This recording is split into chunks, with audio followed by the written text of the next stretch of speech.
Hi hello welcome to Andhra Prabha. వచ్చే ఎన్నికల్లో గెలుపే లక్ష్యంగా అధికార వైసీపీ కసరత్తు చేస్తుంది. ఇప్పటికే పలు నియోజకవర్గాల ఇన్ఛార్జీలను మార్చిన ఫ్యాన్ పార్టీ 9వ లిస్టును రిలీజ్ చేసింది.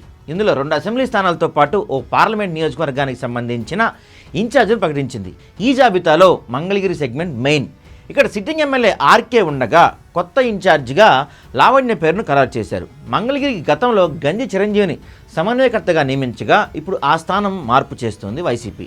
ఇక ఇటీవలే ఐఏఎస్ ఉద్యోగానికి వీఆర్ఎస్ ఇచ్చిన ఎండీ ఇంతియాజ్ అహ్మద్ను కర్నూలు నియోజకవర్గ ఇన్ఛార్జిగా ప్రకటించింది. ఫలితంగా ఆయన బరిలో ఉండటం ఖాయమని తెలుస్తుంది. ఇక నెల్లూరు పార్లమెంట్ నియోజకవర్గ ఇన్ఛార్జిగా విజయసాయిరెడ్డి పేరు ఖరారైంది. పార్లమెంట్ నియోజకవర్గాల్లో గుంటూరుకు కిలారి రోసయ్య, ఒంగోలుకు చెవిరెడ్డి భాస్కర్ రెడ్డిని, అసెంబ్లీ స్థానంలో పొన్నూరుకు మంత్రి అంబటి రాంబాబు సోదరుడు అంబటి మురళి, కందుకూరు బుర్రా మధుసూదన్ యాదవ్, జీడి నెల్లూరుకు కృపాలక్ష్మిని సమన్వయకర్తలుగా నియమిస్తూ పార్టీ అధిష్టానం నిర్ణయం తీసుకుంది.